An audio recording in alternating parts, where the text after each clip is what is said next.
Bonjour à tous, ici Fred. J'espère que vous allez bien. Bon, je démarre toujours avec la même phrase. Quand je réécoute les podcasts, je me dis, voilà, je démarre tout le temps. Mais c'est une vraie question, c'est vraiment une question sincère qui est importante. J'espère que vous allez bien dans ce monde, pas dans ce monde de brut, mais dans ce monde difficile. J'espère que vous vous en sortez, voilà. Et puis, je m'adresse à des artistes en herbe, amateurs, confirmés, répertoriés, classés ou pas, peu importe. Je m'adresse à des artistes, des gens qui me suivent, qui m'écoutent là sur les podcasts sont des artistes, des peintres, des gens qui peignent, qui sculptent, plutôt qui peignent. Et voilà, cette question, et j'espère que vous allez bien, elle est, elle est importante pour, elle est importante à dire. C'est important. Voilà, c'est important de le savoir. Je ne le sais pas d'ailleurs, puisque vous me répondez jamais, mais ça fait partie de l'introduction standard. Bref, le sujet d'aujourd'hui. Alors d'abord, je me suis assis dans mon atelier avant de bouger un peu de partout, un peu fébrilement en introduction, comme je le fais à chaque fois.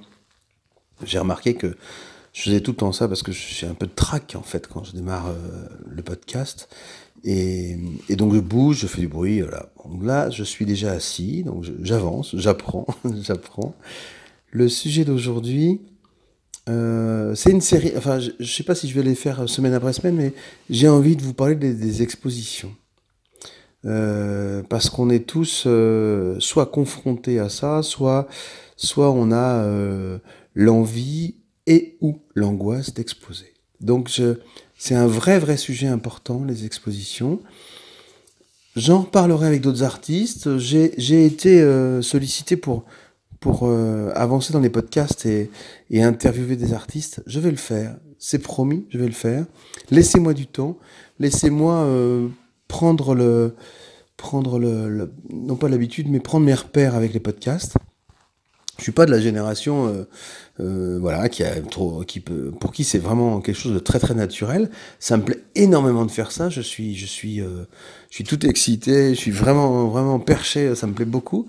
Mais je voudrais pas faire des trucs un peu nuls avec des tiers, avec d'autres personnes et les embarquer dans quelque chose d'un peu pourri et de pas mal ficelé, quoi. Donc je préfère galérer un peu tout seul avant et puis quand je serai vraiment à l'aise avec ce format, eh ben, j'irai à la rencontre d'artistes. Je vais le faire, j'en ai vraiment envie, je vais le faire. Ne vous inquiétez pas, c'est prévu. Vous vous rappelez peut-être pas, mais les vidéos, ça fait des années que j'en fais.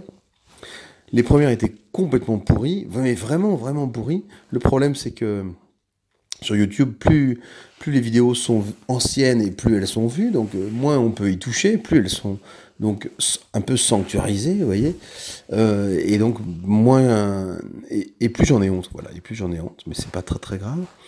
Et donc sur les podcasts, c'est pareil, je voudrais pas faire la même erreur, je voudrais pas embarquer des gens sur des trucs, des formats un peu moches, voilà. Donc autant essuyer les plâtres de ce nouveau format avec vous, mais plutôt en m'embarquant moi, en prenant des risques, entre guillemets, en solitaire. Et puis les sujets aussi, j'ai quand j'ai démarré tout ça, c'était une envie, bien sûr, une frustration, une envie, mais l'impression qu'on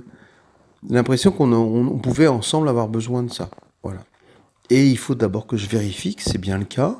Vous continuez à me suivre, entre guillemets, fidèlement, et il y a bien d'intérêt pour ça avant de lancer de la pub dessus, et puis d'embarquer donc d'autres personnes.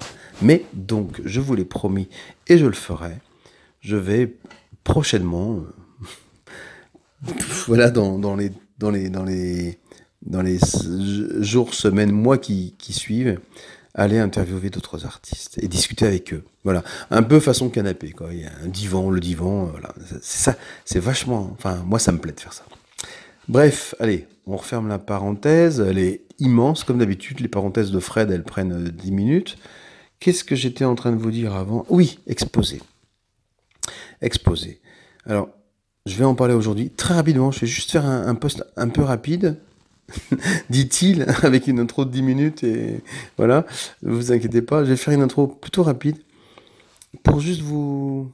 J'aimerais que vous vous sentiez à l'aise avec ça, en fait. Quand on, quand on peint, quand on crée, quand on peint, allez, je vais dire quand on peint pour simplifier les choses, euh, je ne sais pas si dès le départ on a l'envie, l'ambition, l'intention d'exposer, de s'exposer, mais ça arrive rapidement. Quand on peint, on est seul dans l'acte de création et de peinture. Et alors après, il y a les proches qui sont autour de nous. Ok. Rapidement, je pense que rapidement, dans une unité de vie, hein, rapidement, ça peut ne pas suffire à un artiste. On a rapidement, on a, allez, systématiquement envie de confronter notre travail à d'autres personnes, à d'autres regards. C'est pour ça que je parle de l'exposition. Et je ne vous parlerai pas ici, aujourd'hui, maintenant, des ressorts qui nous poussent à exposer. Ça, c'est un vrai sujet qu'on va traiter plus tard. Mais là, je voudrais vous parler de la première exposition. Pourquoi? Parce que peut-être qu'il y en a pas certains d'entre vous qui sont coincés vis-à-vis de ça, qui osent pas, qui ont honte, qui se disent plein de choses vis-à-vis de ça, et c'est un acte, voilà. Je repense à chaque fois à la chanson de Jeanne Masse, vous foutez pas de moi, hein, mais toute première fois, voilà, sur plein de sujets, dont celui-là, la toute première fois, elle est importante et il y a des verrous à faire sauter. Voilà, tout est dit. Et en termes artistique, la première exposition, elle est importante. Je le confirme parce que, avec l'expérience qu'on a accumulée dans le magasin qu'on a là, à Capinghem, dans la banlieue de Lille, je vous rappelle d'ailleurs, et qui est notre source d'énergie et de revenus, hein, le magasin de Capinghem, il y a beaucoup de clients qui sont des habitués, des clients fidèles, qui viennent régulièrement acheter du matériel. Et puis au bout d'un moment, ils osent, ils nous connaissent, ils nous voient régulièrement, et ils osent poser la question. J'ai envie d'exposer, enfin j'aimerais exposer, ou alors on m'a proposé d'exposer, qu'est-ce que vous en pensez? Où est-ce que je pourrais exposer? Il y a plein de questions qui tournent autour de l'exposition.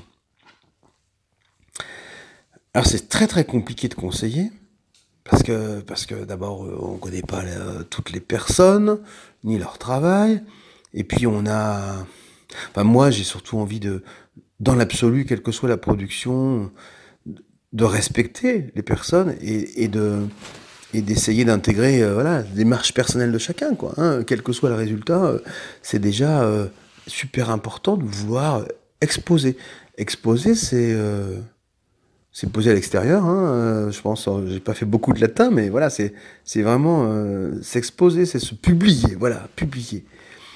Et donc c'est offrir son travail, une partie de soi-même, au regard des autres.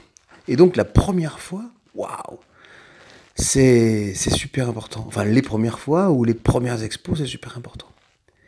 Que ce soit dans une galerie, que ce soit dans une expo collective d'envergure, que ce soit dans une expo collective d'un petit village, d'un petit club, que ce soit dans je sais pas, une copine, dans un salon de coiffure ou un pote dans un restaurant, etc. Quel que soit le lieu, l'endroit, le premier acte, le premier geste, la première fois qu'on sort de sa maison et de son atelier pour exposer à l'extérieur, c'est super important. Là où les premières fois, bien sûr. Encore une fois, je suis pas là pour vous donner des conseils. C'est vraiment pas le sujet. On en reparlera. Ce qui est important, c'est d'y aller étape par étape. Il faut pas brûler les étapes. Parce que votre travail doit être respecté. Votre travail et vous-même, vous devez être respecté. En brûlant les étapes, vous ne respectez pas ce travail et le cheminement naturel qui doit être fait. Alors je parle comme un ancêtre, comme un Yoda. Je suis pas un Yoda. Je suis sur le chemin des ancêtres, mais je suis pas encore un ancêtre. Mais à la lumière, ouais, c'est ça. À la lumière des années qui ont passé, je pense que c'est vraiment important. Pourtant, je suis un mec super impatient, super speed, hyper actif et tout, mais les étapes sont très importantes. Vous devez commencer, on doit jamais, mais c'est bien de commencer par montrer son travail aux proches, première étape. Des gens qui sont bienveillants vis-à-vis de vous. Des proches. Ça peut commencer par le cercle familial, celui qui vous voit travailler, qui vous voit avancer, et voilà. Et déjà, cette première étape, c'est importante. Après, il y a les amis, les connaissances. Si on recule, si on crée des cercles concentriques qui vont grandissant, les amis, les connaissances, et après, au fur et à mesure, des gens de plus en plus, entre guillemets, professionnels, ou qui font partie de ces sphères artistiques. Mais la première exposition, il faut absolument que vous soyez protégé. Enfin, je crois que c'est important d'être dans un univers protégé. Ça veut dire chez quelqu'un qui peut avoir un espace public, mais quelqu'un de proche qui connaît votre parcours court, qui connaît votre CV artistique, qui a tout ça en tête, et qui va vous accompagner émotionnellement dans cette première exposition. Alors pourquoi je prends toutes ces précautions? Je la prends pour la majeure partie d'entre nous, qui sommes des artistes un peu à fleur de peau. Voilà. Alors il y a des gens pour qui c'est tout à fait anodin et pour qui ça pose pas de problème, qui sont peut-être un peu en mode business dès le départ, et voilà, pourquoi pas, il n'y a pas de souci avec ça. Mais encore une fois, une création artistique, c'est un morceau de nous. C'est pas un morceau qui se détache et qu'on nous arrache et qui s'en va, et on reste intègre après, mais c'est une partie de nous, c'est une forme d'essaimage. C'est un peu comme un enfant, soit qu'on élève, soit qui quitte le foyer. Voilà, c'est quelque chose d'important. Pour moi, c'est important. Alors, mes premières expos, je suis incapable de vous en parler, je sais plus du tout comment ça s'est passé. Ça fait presque 20 ans maintenant.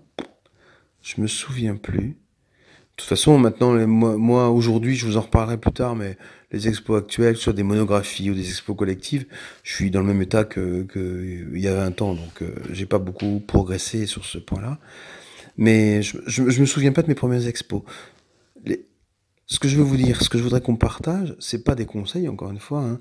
C'est juste une forme un peu de mise en garde en vous disant protégez-vous. Voilà, parce que ça peut être une exposition, c'est toujours il y a toujours une forme un peu de violence, c'est difficile, c'est trop dur de dire ça, mais quelque chose qui peut être violent, ouais. Le regard des autres, même s'il est bienveillant, mais ça reste le regard de l'extérieur. Et c'est pas facile, si on n'a pas l'habitude de le faire, c'est pas facile. Parce que quand on arrive à un point où on se sent un peu mature pour exposer son travail, même si dans des postures, on peut dire que c'est de la cochonnerie, on peint mal, etc. Il y a une petite part de nous, au minimum une petite part de nous, sinon la totalité de notre personne, mais une petite part de nous qui pense que voilà, on espère avoir des encouragements, des conseils, des compliments. Alors ça veut rien dire des compliments, mais des gens qui vont comprendre ce qu'on fait. Voilà, c'est ça. Des gens qui vont nous dire qu'ils ont compris ce qu'on faisait. Avec des mots plus ou moins heureux, plus ou moins habiles. Ça, c'est important. Et se mettre dans cette position d'attente de ce genre de réaction, bah, c'est une forme d'exposition de la personne. Donc, c'est pas si simple. Et donc, je vous conseille vraiment, pour la première exposition, d'y aller étape par étape et de choisir un endroit, un lieu, une communauté bienveillante. Voilà. Et ça peut être, je reprends l'histoire du café du coin, de la copine coiffeur, etc. C'est des endroits où il y a des bonnes vibrations. Parce que les gens qui vous accompagnent dans vos tout premiers pas artistiques, c'est des gens qui sont bienveillants. Donc ça, c'est vraiment important. Ne soyez ni frustrés, ni impatients d'aller, de poursuivre, de participer à des expositions avec beaucoup plus d'envergure, d'ampleur, d'ambition, de tout ce que vous voulez. C'est important de commencer comme ça. C'est au moins le conseil que je donne à tous les gens, tous les gens qui me posent cette question. À l'inverse, à l'inverse, d'une autre manière, je peux avoir des questions plus fermées, des gens qui me disent On m'a proposé, moi j'ai une copine, alors je reprends l'exemple du coiffeur parce que c'est assez classique. J'ai une copine coiffeur où mon coiffeur, ma coiffeuse est devenue copine et puis on en a parlé et ça pourrait être bien que j'expose des toiles. Qu'est-ce que vous en pensez? Ouais, c'est super bien. Faites-le, ça fait du bien. On n'est pas a priori prêt à se retrouver face à un public ultra averti, mais la confrontation avec le regard extérieur, ben, c'est vachement intéressant, c'est super intéressant. D'autant plus que vous n'allez pas être là présent pendant que vos œuvres seront confrontées avec les autres. Donc ça, c'est vachement bien. Je vous reparlerai des vernissages plus tard, parce que c'est pas un truc simple non plus. Je voulais juste vous donner ce premier clic, clic, ouais, je sais pas comment on dit, cette première marche à franchir. Vous avez envie d'exposer, vous avez une série de travaux qui sont, d'après vous, exposables. Et bien choisissez, allez-y étape par étape. Voilà. Après, dans le choix de ce que vous allez exposer, dans tout ça, je vous en parlerai dans les prochaines étapes parce que c'est là que les choses doivent alors, je sais pas si c'est le terme est exact, il est approprié, mais c'est là qu'il faut professionnaliser un petit peu son exposition. Mais c'est vraiment pas le moment, c'est pas le sujet, on n'en parle pas. Là, on parlait juste de la première expo et les conseils et toutes les questions que vous vous posez. C'est-à-dire que si moi j'ai des centaines et des centaines de personnes dans notre magasin et ici qui nous ont posé la question, bah ça veut dire que vous êtes des milliers et des milliers et des milliers à vous poser la question. Et donc, voilà, un élément de réponse ou de conseil. Commencez, enfin, small is beautiful, comme on dit, hein, step by step. Enfin voilà, il y a plein d'expressions comme ça. Allez-y étape par étape. Je vais vous accompagner dans toutes ces étapes pas pour vous coacher individuellement, mais pour vous donner ces envies de progresser, d'y aller étape par étape. La première, choisissez un environnement bienveillant pour votre première exposition. Voilà. Bon, j'ai parlé un peu vite, j'avais envie de garder toujours un débit verbal plus apaisé que ce que je peux faire par ailleurs. Mais j'avais plein de trucs à vous dire au fur et à mesure. J'espère que ça vous a plu, c'est pas le sujet. J'espère que ça vous a apporté quelque chose, ça ouvre ou ça appelle des réactions chez vous. N'hésitez pas à interagir. Je suis toujours dispo pour répondre, pour expliquer ma démarche et pour expliquer pourquoi j'ai pris telle ou telle position. Je vous souhaite une excellente semaine, puisque ce podcast il est hebdomadaire. Et puis n'hésitez pas, donc lâchez-vous, ou même, j'espère que ça vous donne peut-être le courage d'aller proposer à des proches une petite exposition, un outing, un petit morceau de vous qui serait exposé aux yeux des autres. Je vous fais des gros bisous, à très bientôt.